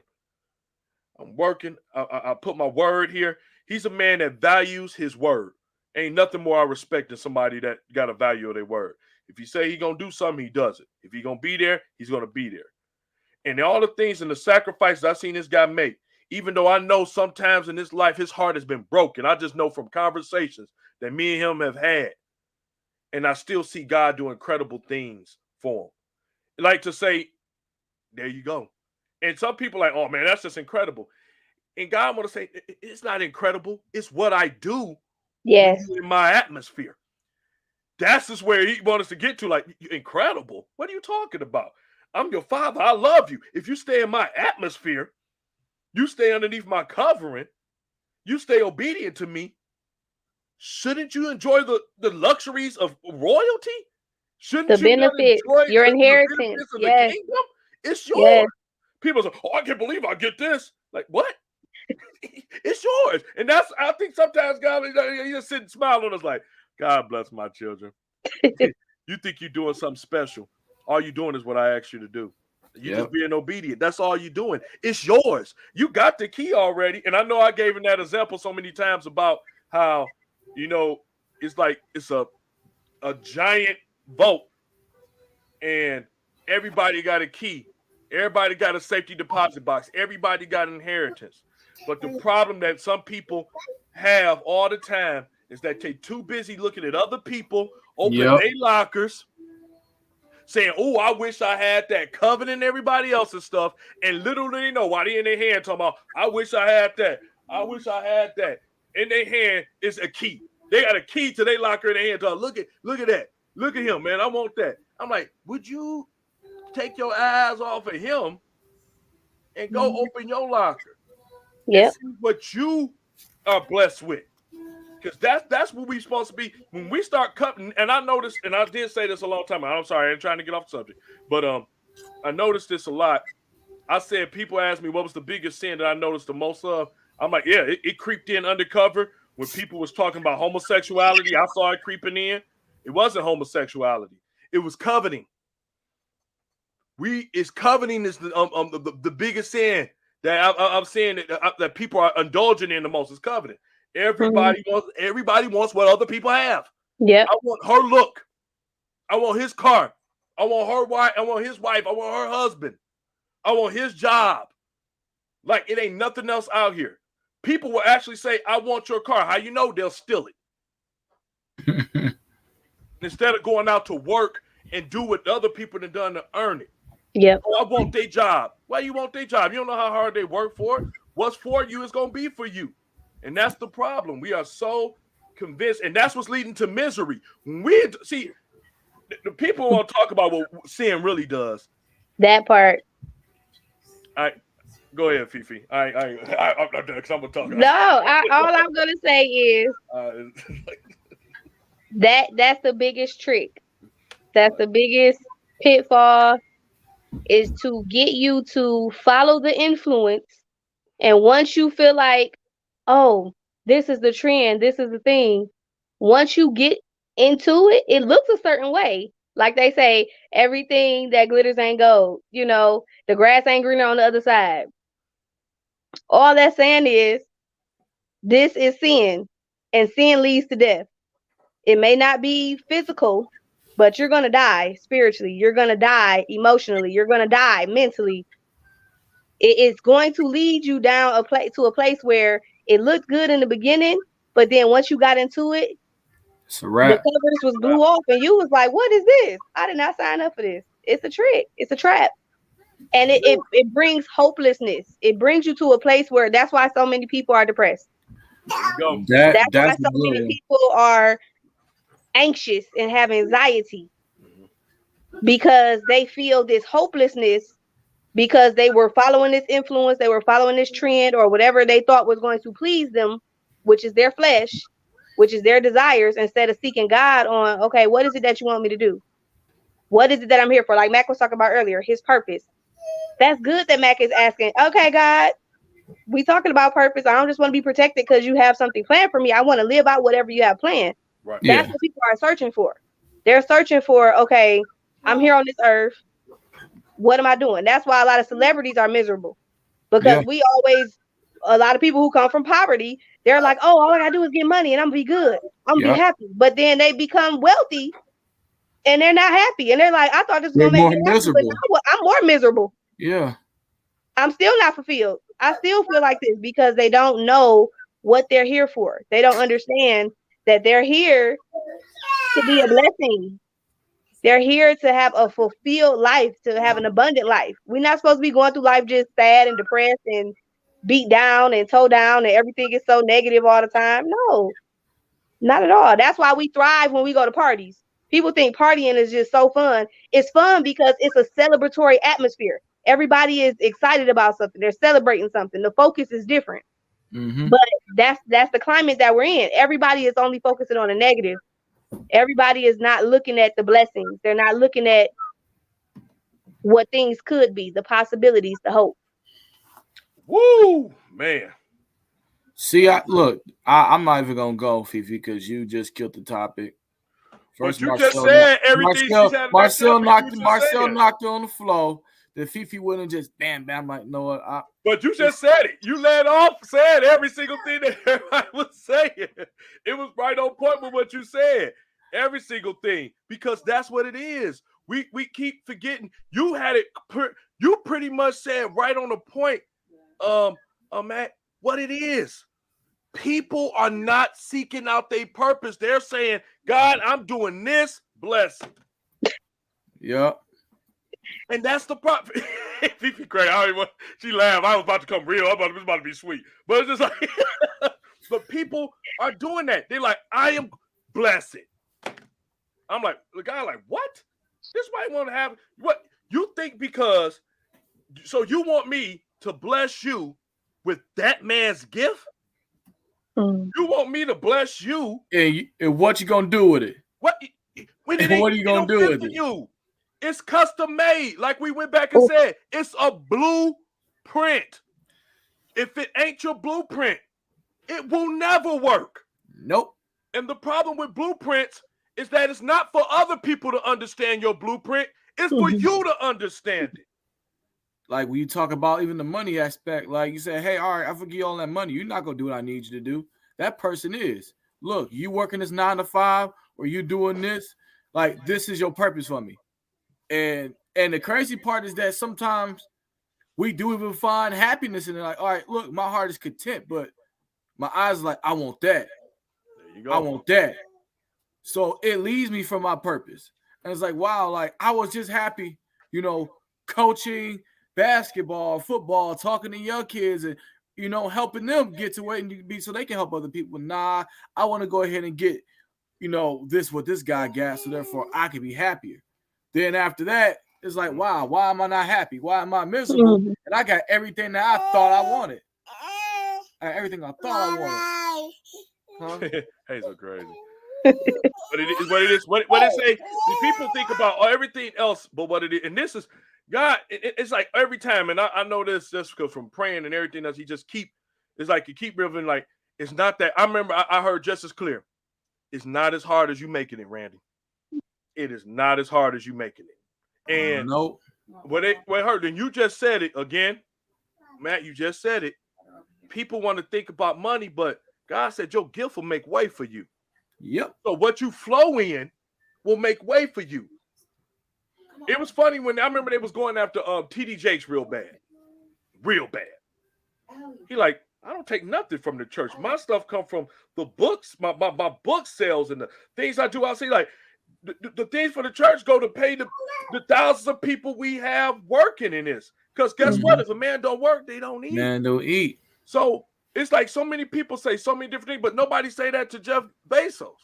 And I ain't trying to make this somebody against this and that, but it's just when you get out there, whatever your gift in, you're gonna flow in. It's gonna flow natural. That's why somebody, if they love dancing, that's me. They're gonna like, this is me. This is where I flow. Yes, forever. And they gonna be boom. You'll see it because in everything they do, and when one thing I'll say, when you're flowing in your gift, yeah, it's like a spiritual magnet for people around you. That it's like this magnetism that when people get around it, it doesn't make them want to dance if you're a person dancer, but it makes them see when you flowing in something, man, I gotta find what my purpose is. Yep. I gotta find what that is. Some people are meant to be teachers. They're outstanding at teaching. They can describe every single thing and make everybody in the room understand it, from a baby to a 90-year-old. They flow in it. You got some people, I mean, like you said, people just, what happens that people have gotten out of, and like you said, we was talking about, Fifi, when sin get in the way, and like when I was just talking about coveting, this is where we at. If people think I'm lying, look at the down how it's going. They've been coveting for the longest. You got social media, which could be used in a good way, but the problem is, it's not going to be. As long as it's people that want to make profit, it's never going to be. It's never going to be. So that's why you got kids that will commit suicide because they're coveted, especially a lot of young ladies. Just pray over all of them. But because it's an image that they're trying to get. And the funny thing is that the very women that's putting the image on there got the same image problems the people looking at it. They got the same exact problem. We talked about this last week. We talked about that. Not so far long ago. We talked about it. It's an issue. So now what we got people coveting. Now you coveting, you're getting all into these sins. You want to do everything that you could do to get it in. And sin, it's like I said, it creates bitterness. It's never satisfied either. Yep. No, it's just like it's a lust. Wherever you get here, now you want to try to get here, and then when you get into that bitterness, like scriptures say, bitterness rots the bones. I mean, it's just it is what it is. So now we're at this state where everybody but wanted to try to help the economical man. Everybody trying to help out economical man. They've been trying to help the physical man by getting their looks and all this other stuff together. Like, dang, that really didn't help that much. And now all this time frame while you try to do all those, even emotional. And like we said, emotion is like this. It's like I said, the comparison is like a tree. If the wind blows, it'll go that way. That's how emotion works. Whichever way the wind blows, that's where you go. But mental and spiritual have always been the critical, and it's been the most neglected. And so now we are dealing with it, and we're seeing it in numbers. Like you said, so we got men. It's even still men right now that are still like, I don't know if I could say that. I don't know if I could say if I'm doing this. If I'm like this. But now it's becoming more or less of that taboo where I would tell somebody now, I'm like, yeah, hit your knees and trust God. Yeah. But go to that psychiatrist too. Because if you trust in God, you should trust that person that He created to have the gift help you. to help you. Yes, Do sir. both of them. It should be a team. There's nothing wrong with that. That's like saying you got pills to help take care of you. You're like, I ain't taking it. I'm gonna tell you, take it to the point where God, you get healed, you ain't gotta take it no more. Then that's fine. They don't mean you not trusting God any less. We have so many misconceptions. We have spiritual misconceptions, mental misconceptions, and everybody is paying the cost for it right now. And even like shorten that up, just because you follow the spirit doesn't mean to believe in stupidity, or just common sense does exist. So please, like I said, be more mindful. Let's be more spiritual. Let's just use common sense, please. Absolutely. And I want to say, understand too, on this spiritual journey, you know, it's evil spirits too. I'll just say it like that. Mm-hmm. So you got to be careful. Yep. At what you open yourself up to, because he will come disguised like something good and great. And he'll set another trap another way. He's not going to stop. The enemy is going to keep coming for you. So you just got to be careful and keep yourself guarded and protected on all sides. Be careful. Absolutely. Absolutely. It's just like what it say? It said that every thought is not your own. Mm-hmm. So we just talked about that in Sunday school not too long ago. We're talking about every thought is not your own. I want to. Oh man, we got Pastor Calvin on this bad boy. We had a great conversation. He had a question. I'm gonna put it on here so everybody can see it. Let me know if y'all can see it. What's up, Uncle Bird? There we go. He said, good knowledge being shared. My question to the panel is, what is fair in a marriage, and what is the definition of fair in a marriage? That's an outstanding question. Good gracious. What is fair in a marriage? I'm going to leave it up there.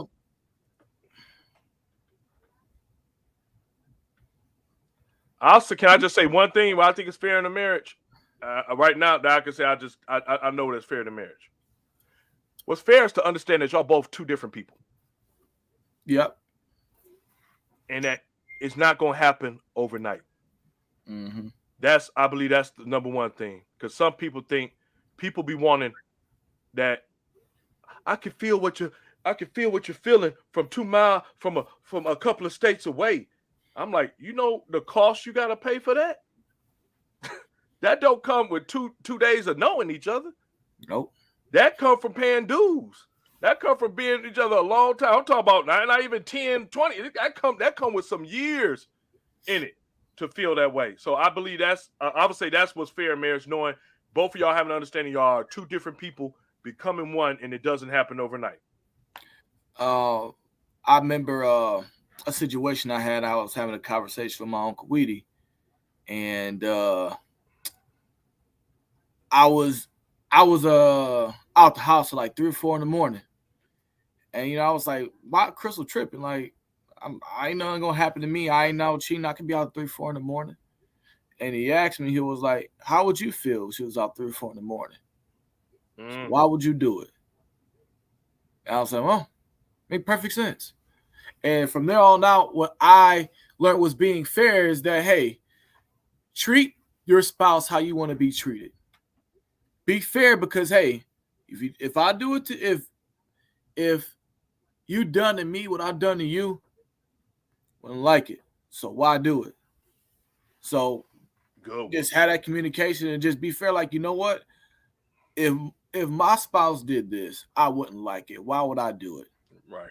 Like, unless you guys have prior communication, like, hey, but no, if I know that she don't like this, why would I do it? I think, and that's just the big thing. Say, hey, dude, like that conversation helped catapult my communication as far as in the marriage. Like, hey, What do you don't like? I don't like this. Do you not like that? Okay, I won't do this to you. You won't do this to me. Bam, we're good. Outstanding. I love that one. That was a good one. Let's see. Miss Kathy said, "All is fair in love and war."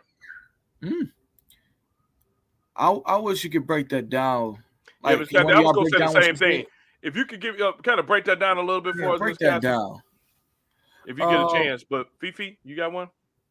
Yeah, We'll keep going around. We'll keep going around too. Okay, I was just gonna say, as someone who is married and having that understanding in marriage now to this point, we're about to be 6 years in March. It's like you have to understand that it's fair. It seems like common sense, but when you in it, you don't think about it. It's fair to ring that be bell. honest. Ring that bell. Shut up.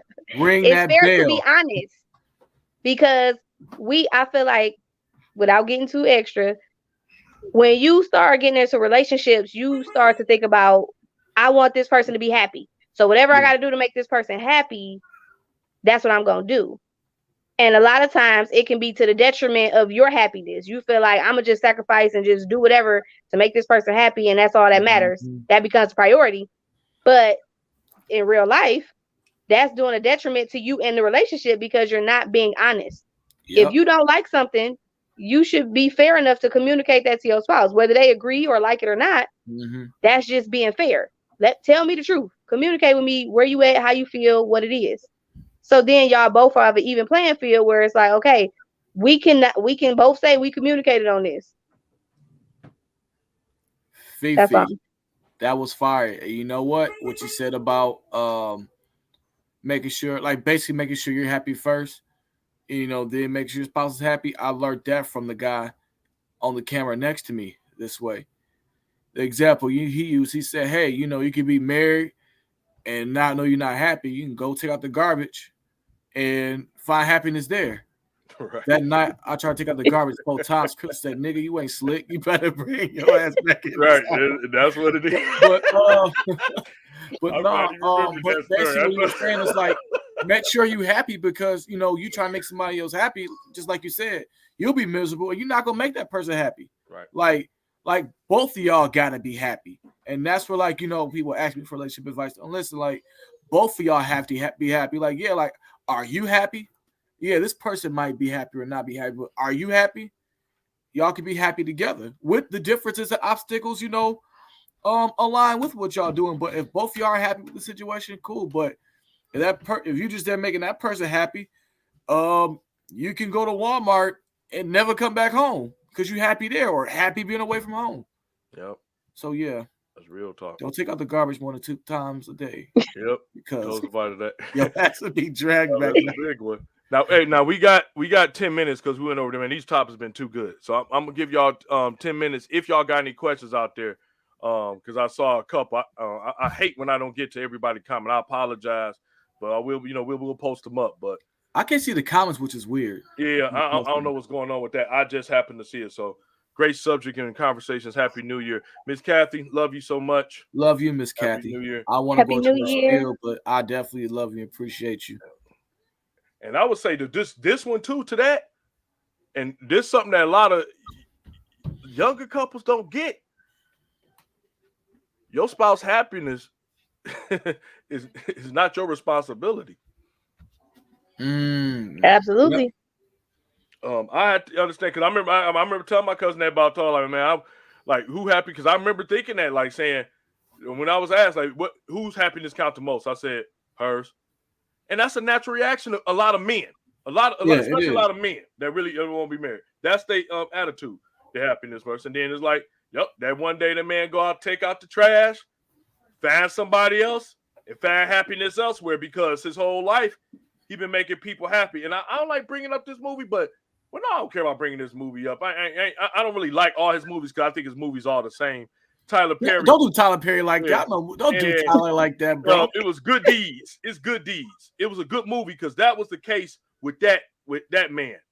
He had spent his whole entire life trying to making everybody else happy. Mm-hmm. And then he finally, when he found something that made him happy, then he had to go after it.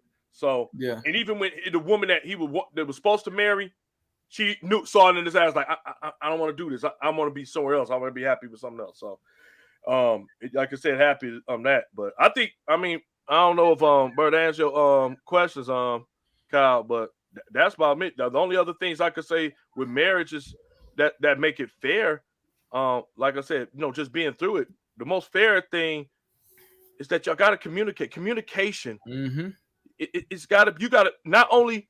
You can't just be open to talk. You got to listen and you got to comprehend. Yep. And if you're not willing, that's selfishness. When you get somebody that don't want to listen and then try to comprehend where you're coming from, that's selfishness. Because somebody that love you enough, is going to be like, okay, I hear what you're saying. It ain't about us agreeing. It's about the compromise. Yep. It's about us saying, look, it ain't going to be your way. It ain't going to be my way, but we're going to do it the best way. This is the best way. So you might have portions of what you're saying is right. We'll put it with the portions of what I think is right, and it should be right.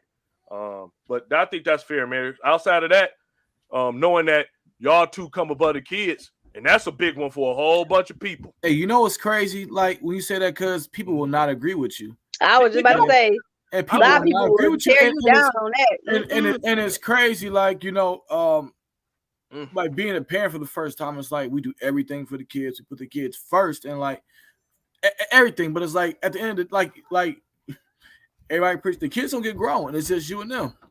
Like God structures you to be God, your husband, wife, whoever, then the kids, then it goes from there. And I guess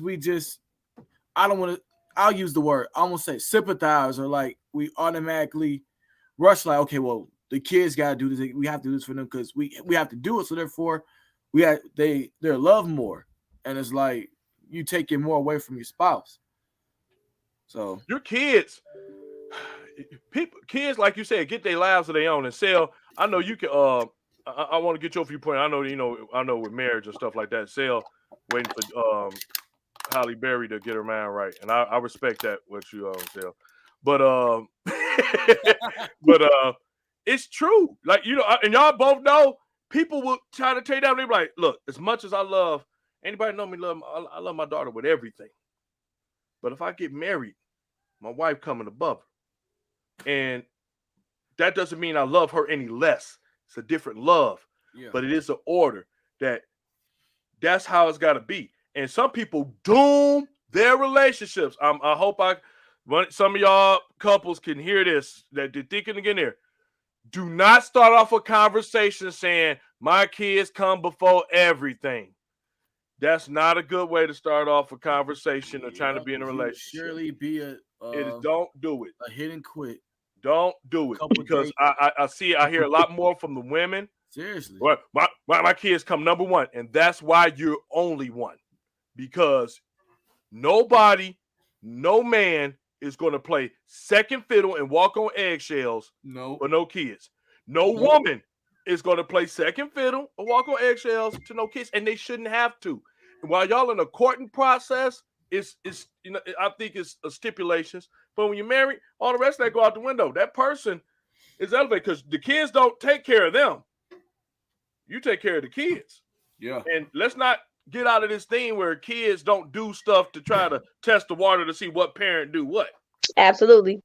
So let's just stop that. I'd say a divided front in front of the kids, and when we get in private, can we talk about that a little bit? I went with you on this because I love you, but I think maybe this. But see, that's the way things do. What the problem is now in marriage, people always want to butt heads, and marriage ain't about butting heads. It's about coming with solutions.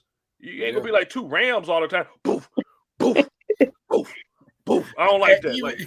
And that's even a part of it, because like I never thought that I would would butt heads with my wife, and we butt heads the most. But like you said, like we come with solutions, but like I think it's just a part of it. Like, all right, but like we get that honeymoon phase and butt heads. What it is though, and I realize this with men and women. You know the reason why men and women butt heads, especially when they're married, because they sharper than you.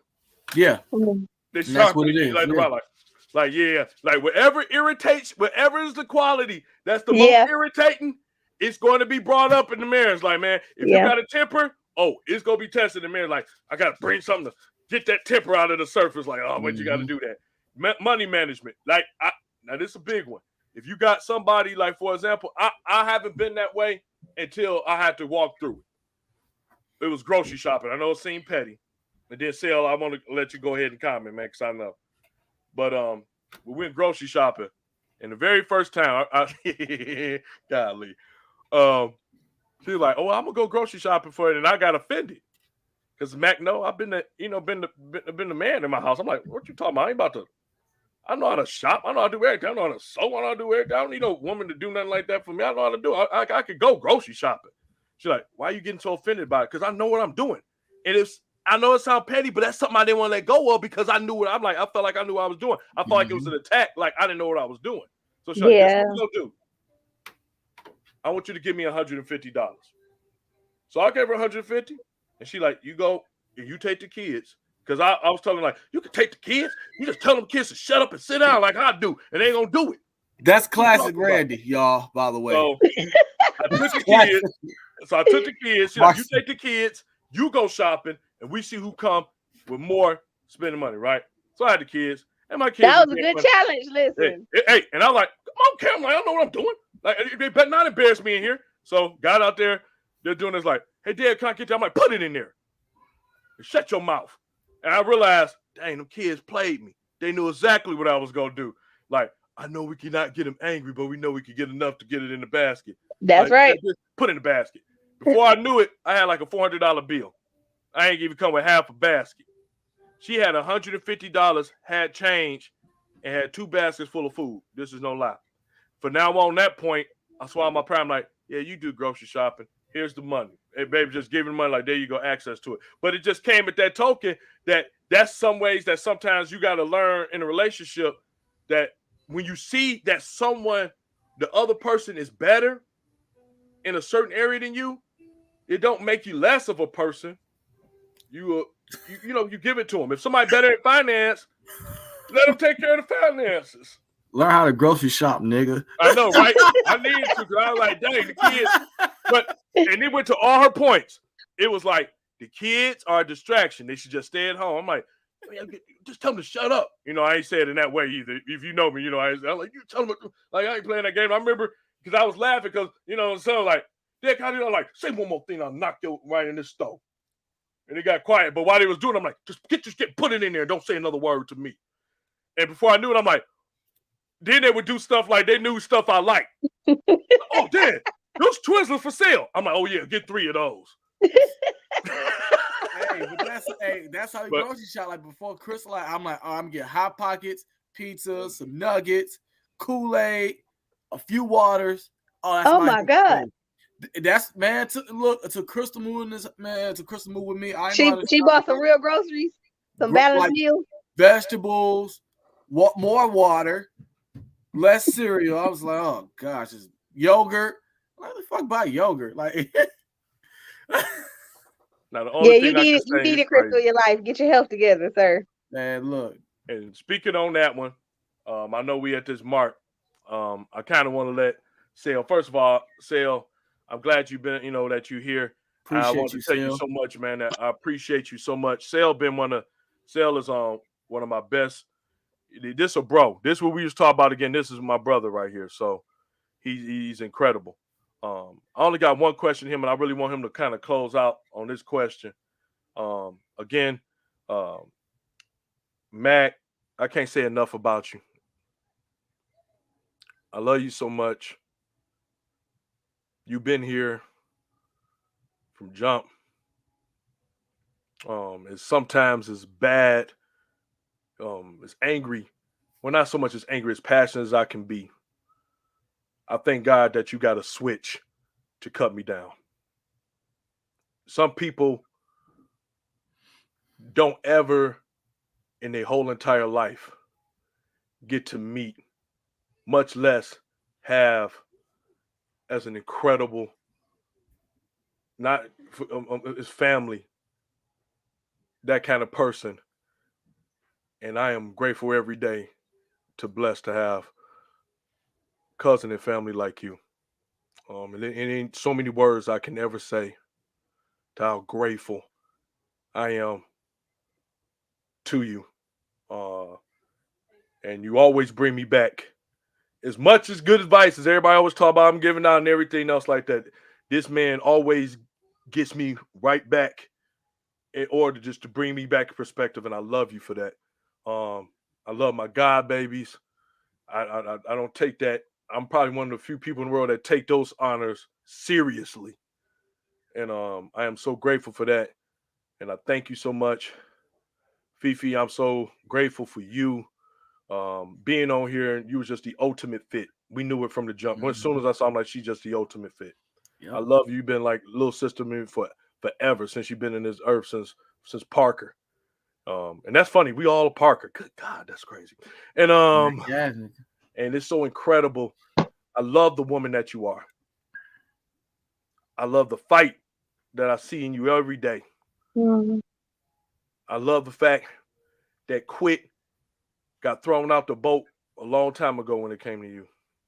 And I'm so grateful for you. Couldn't ask for a couple of better hosts. And and also I want to say, Jordan, thank you. It's always a chair open for you here. You were faithful, and I appreciate you. Nicole, crazy behind. I love you too, big cuz, for everything that you brought to it. And to Sale, on that note, because I can say that because my name is on the show. The only question I got left for you, and to all our fans and everything else before we get up out of here, we want to tell y'all, man, I wish y'all not just a new year. I wish y'all a great year. I wish you a year beyond every expectation. And God says that, excuse me, I'll be hating getting emotional, but I love it. That eyes have not seen, ears have not heard what I have in store for you. So when you ask about things and say, this is what I want for you, know that even the things that you have in store for you, that you think is in store for you, God says something even more greater, beyond your imagination, beyond your expectation, beyond anything that you can cultivate in your head. That's what I'm wishing and praying for every single one of y'all coming into this new year. Sale, my bro, what is the number one thing you as a man of God would tell all these people that watch us, that listen to us, that's going to view us? What is the number one thing they should focus on going into this new year? Going into this new year, I would say the number one thing is to focus on your relationships and your health. You know, looking over this last year, a lot of people have had deteriorated health because they're worrying about the wrong things. Some people have had tragedy, but overall, most people were just mildly inconvenienced, and that threw them into a rage. But when we look into our most valuable things that we have, that's our relationships. It's how we relate to one another. And so if you go into 2022, don't bring that old mindset of, I'm only putting myself above everybody else. Look at the most valuable thing you have. That's your relationships, your friends, your family, those who God who put in place of your life to bless you. Go into 2022 with that mindset. Don't think about your mild inconveniences of whatever's going on with viruses and all kinds of other stuff. Those things will always be in the earth. But your relationships, that's where your true wealth is. And take care of yourself. Shoot, couldn't said it no better than myself. Appreciate that, Sale. Thank you so much, Sale. And to everybody else, to Matt, to Fifi, Sale, and everybody else is watching. Again, we wish y'all an incredible, great year coming up. We will see y'all next week, Wednesday, where it will be the new year. It'll be that'll be the 5th. Yeah. It'll be January the 5th. 7:45 Wednesday, back to our regular time. Well, thank y'all so much. Love every single one of y'all. And like you said, be grateful for the things that you have and the relationships that you have and focus on those things. Mac, Fifi, do y'all have anything to say before I get them out of here for the day? PTI culture is coming. Everything's already put together. Y'all gonna see it coming out. PTI culture. Me and my wife's new clothing line. So that's coming next year. We got the stuff set up for it. Now we're just getting everything together. Stay tuned for that. It's just something like I said, we've been waiting for a while. And, just working on that vision. Like I said, this is something that I want to take a chance with. Something that I'm growing to be passionate about. And like I said, just stay tuned for PTI. Yes, I just want to say thank you again, everybody, for tuning in. Mm-hmm. We appreciate you. And I just want to encourage you in this new year. Don't take your life for granted. Yep. Count your blessings. Make every day count. Be productive and intentional with everything that you do. Don't waste no time. Thank you, Fifi. Yep, that's A1. So we would be remiss if we didn't go out on a prayer to every single one of y'all. So please, Lord, we thank you. Lord, we're so grateful for you. Lord, we celebrate and we praise your name. That, Father, even as this year and everything that has gone on and everything that has happened, that where we're supposed to be a land of famine, you have made a harvest for us, Father. And Lord, we're grateful for it. Lord, we're grateful for every single thing that you've allowed us to go through, Father. Lord, we're grateful for every relationship. We're grateful for the opportunities, the blessings, Lord. And we're also grateful for the doors that may have been shut because we know that it's greater in store for us, Father. So, Lord, we ask that as we come into this new year, that all the goals and aspirations, Father, that as long as they line up with your word and they line up with the purpose of your people, individually and all those things that they have going forth, Lord, I ask that you allow it to flourish and to be never ending for your people. I ask that for every business idea, Father, to flourish. Let it be lined up with you. Ordered our steps. Lead us accordingly. Bless our health, Father, from the top of our heads to the soles of our feet, mentally, spiritually, physically, financially, emotionally. And Father, we just thank you. And Lord, we just ask for all those that have and experiencing losses right now. Lord, we ask that you be with them. That, Lord, that you bring healing to their hearts. That you be with them in their time of mourning. But Father, we just thank you that, Lord, that even though it's times that we have to be in, that we don't have to stay in, that you allow us to go through. And then in going through, we are stronger, we are better, and we are wiser. And Lord, we thank you and we give you all the glory, the honor, and all the praise, Father. In the mighty name of Jesus, we pray. Amen. Amen. Amen. See y'all next week. And again, Happy New Year. I ain't going to be here next week. I'll see y'all next year. Next year. Yeah, next year.